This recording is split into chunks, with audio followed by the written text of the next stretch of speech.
Morning all of you. I am doctor Seema और आप देख रहे हैं अपना YouTube channel doctor Rajesh sir. तो कैसे हैं आप लोग? आशा करते हैं कि बहुत ही अच्छे होंगे। तो चलिए शुरू करते हैं आज की क्लास। और आज की क्लास में हम देखने वाले हैं अमेरिकन ज्योग्राफर्स, जिसमें कि 2 ज्योग्राफर्स हम पढ़ चुके हैं। उनके क्या योगदान रहे उनके बारे में चर्चा कर चुके हैं, जैसे कि ईसी सैम्पल और ईसा बोमैन। यदि आप हमारे चैनल पर फर्स्ट टाइम विजिट कर रहे हैं तो आप हमारे चैनल को सब्सक्राइब करना ना भूलें, क्योंकि आगे आने वाले एग्जाम्स में आपको निश्चित ही मदद मिलेगी, ज्योग्राफी और मैथमेटिक्स। तो चलिए शुरू करते हैं आज की क्लास। जैसा कि आप देख पा रहे होंगे कि कार्ल ओ सावर, यानी कि जो 3rd भूगोलवेत्ता है कार्ल ओ सावर, इनसे कई question TGT, PGT, UPSC, net exam और आरपीएससी में बनते हैं।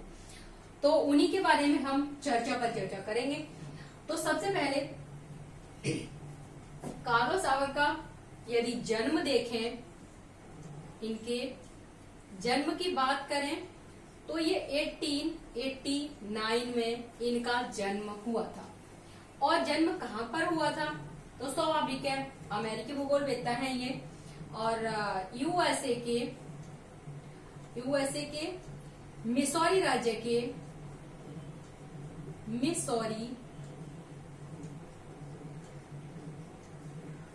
के वारेंटन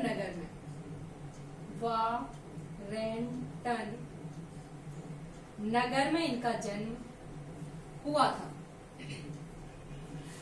यदि इनके अध्ययन की बात करें तो इन्हें जो सब्जेक्ट थे इनके, जिनमें इन्हें अत्यधिक रुचि थी, वो थे, सबसे पहला तो था भूगोल,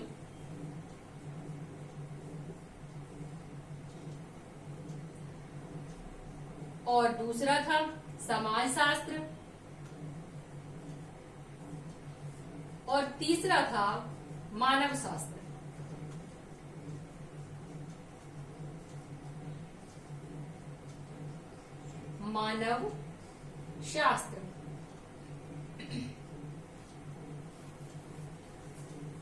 इसके अलावा यदि इनकी रचनाओं की बात करें तो आप रचनाएं देखेंगे।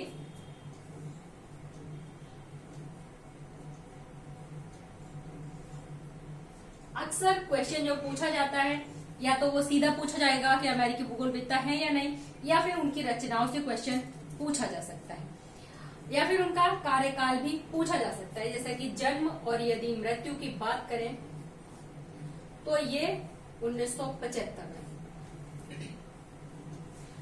सबसे पहली जो रचना थी इनकी, human use of organic world, human use of organic world,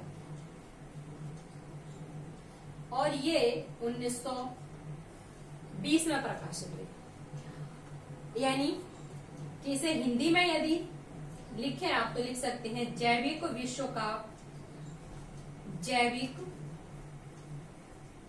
विश्व का मानव उपयोग।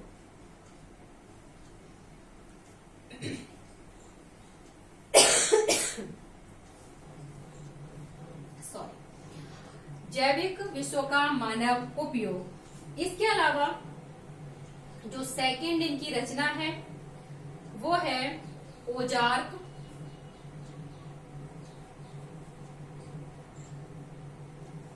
हाईलैंड,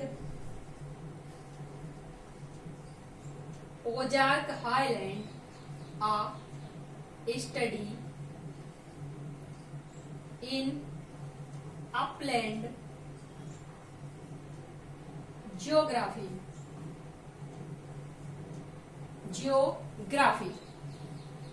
इसको यदि आप हिंदी में देखना चाहें तो ओजार्क उच्च भूमि पठारी भूगोल का अध्ययन, पठारी भूगोल का अध्ययन।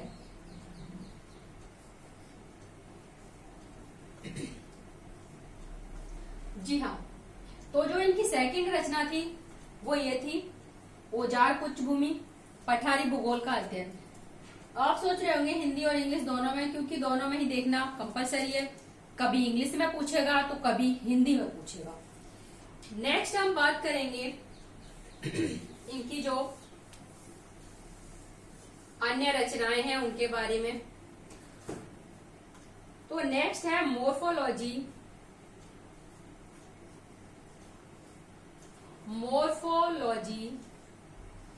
Of landscape. इनकी ये महत्वपूर्ण रचना है जो अक्सर टीजीटी पीजीटी एग्जाम में पूछी जा चुकी है या फिर नेट एग्जाम में भी पूछा जा चुका है, तो ये मोस्ट इंपोर्टेंट है। कभी पूछ लेता है हिंदी में कि भूदृश्य की आकारिकी, भूदृश्य की आकारिकी। अगर इसकी बात करें तो इसका जो कार्यकाल यानी कि प्रकाशन का जो कार्यकाल है वो है 1925 में ये प्रकाशित हुई है। नेक्स्ट इनकी जो रचना है वो है कल्चरल जियोग्राफी, और कल्चरल जियोग्राफी यानी कि सांस्कृतिक भूगोल। सांस्कृतिक भूगोल, और इसका जो समय है वो है 1931 में प्रकाशित हुई है। नेक्स्ट हम बात करें introduction to geography. Introduction to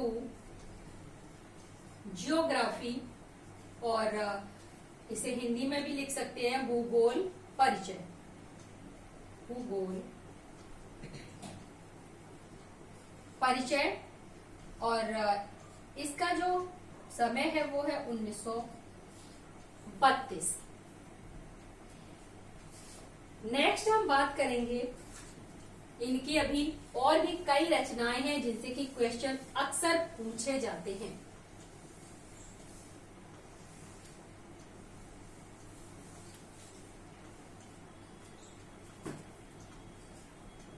next है एबनॉर्मल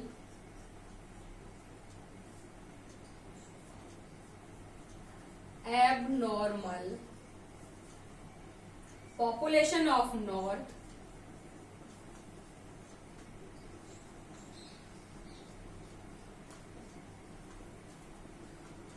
वेस्ट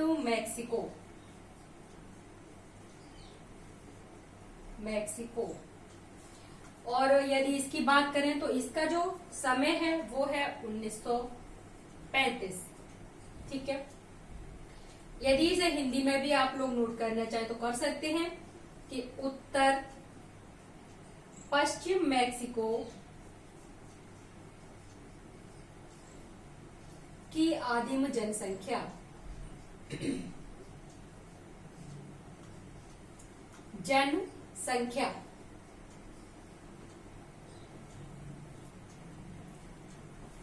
नेक्स्ट जो रचना है इनकी उसके बारे में देखें।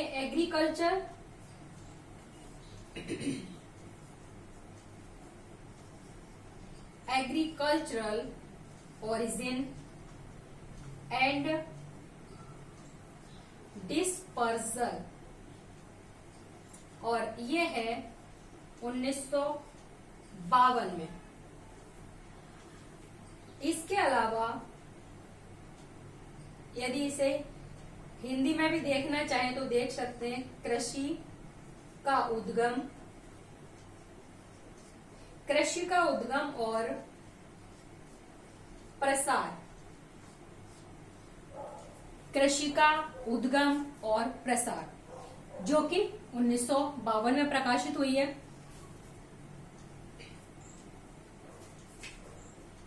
इसके अलावा एक इनकी महत्वपूर्ण कॉन्सेप्ट है, एक संकल्पना है, वो अक्सर एग्जाम में पूछी जाती है, तो उसके बारे में देखें। concept of chorology. यदि इसे हिंदी में देखें तो भूविस्तारीय संकल्पना, भूविस्तारीय संकल्पना।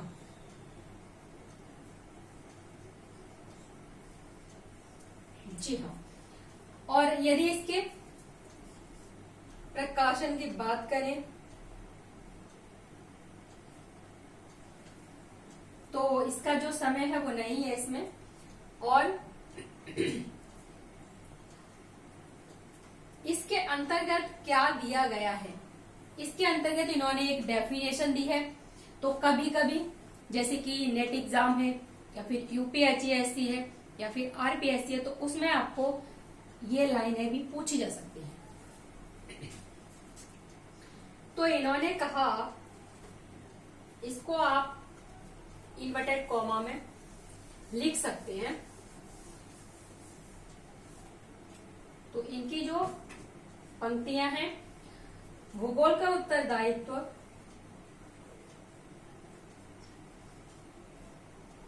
भूगोल का उत्तरदायित्व क्षेत्रीय अध्ययन है, क्षेत्रीय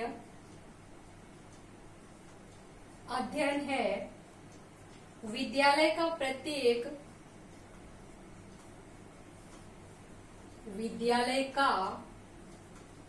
प्रत्येक बच्चा जानता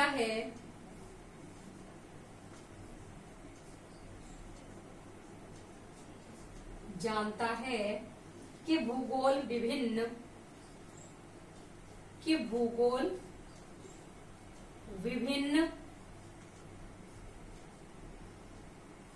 देशों, भूगोल विभिन्न देशों के संबंध में सूचना देता है, के संबंध में सूचना देता है। किसी अन्य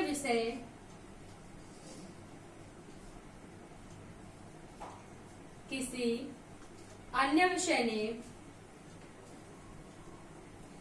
क्षेत्रीय अध्ययन का दावा नहीं किया है, क्षेत्रीय अध्ययन का दावा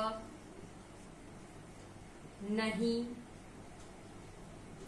किया है। इसके अलावा, इन पंक्तियों के अलावा आपने इसमें देखा कि क्षेत्रीय अध्ययन की बात की गई है। क्षेत्रीय अध्ययन की बात किस ज्योग्राफर्स ने की है, तो ऐसे भी क्वेश्चन पूछा गया है।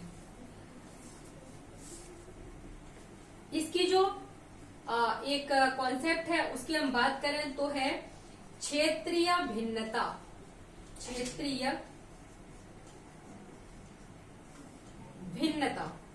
यानी यदि इसे आप इंग्लिश में देखें, एरियल डिफरेंशिएशन,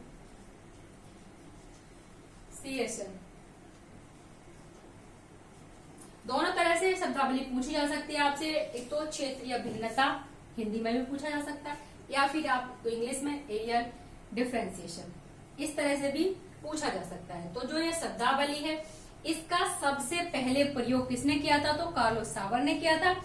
और यदि पूछा जाए कि बाद में किसने किया था, तो कार्लो सावर के बाद, यदि ऑप्शन में कार्लो सावर है तो कार्लो सावर को ही टिक करना है, और यदि नहीं है तो हार्शोन को करना है। यानी कि इनके बाद में किसने किया है क्षेत्रीय भिन्नता शब्द का प्रयोग, इनके बाद हार्शोन ने, और ये क्वेश्चन आ भी चुका है। ठीक है, नेक्स्ट हम बात करें जो इन्होंने कॉन्सेप्ट दिया है लैंडस्केप का। तो इन्होंने दो तरह के भूदृश्य बताए हैं। जो इन्होंने भूदृश्य की बात की है, दो तरह के भूदृश्य बताए हैं। कौन कौन से बताए हैं, तो एक तो इन्होंने कहा प्राकृतिक, ठीक है, प्राकृतिक भूदृश्य, और जो दूसरा इन्होंने कहा है वो है सांस्कृतिक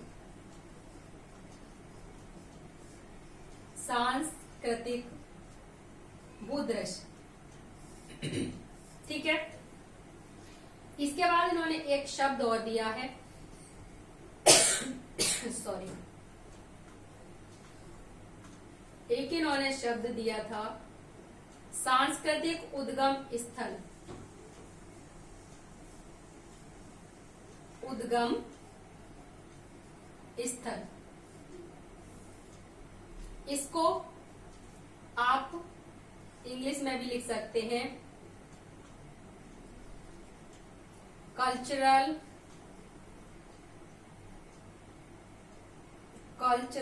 हार्थ।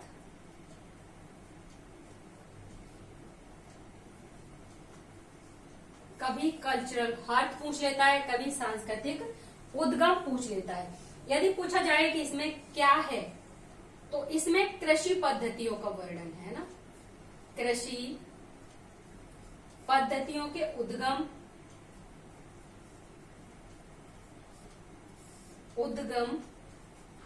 स्थल। कृषि पद्धति के उद्गम स्थल की बात किसमें की गई है, तो वो की गई है सांस्कृतिक उद्गम स्थल या फिर कल्चरल हार्थ में। ठीक है, तो ये तो था, आज आपने देखा कार्लो सावर का योगदान क्या रहा है ज्योग्राफी में, और इसके अलावा जो भी ज्योग्राफर्स हैं उन्हें हम नेक्स्ट वीडियो में देखने वाले हैं। अगर आप फर्स्ट टाइम हमारे चैनल विजिट कर रहे हैं तो आप हमारे चैनल को सब्सक्राइब अवश्य कर लीजिए। और आज की क्लास में बस इतना ही, मिलते हैं नेक्स्ट क्लास में। और आज हनुमान जयंती के पावन पर्व पर आप सभी लोगों को ढेर सारी शुभकामनाएं। तो धन्यवाद, जय हिंद।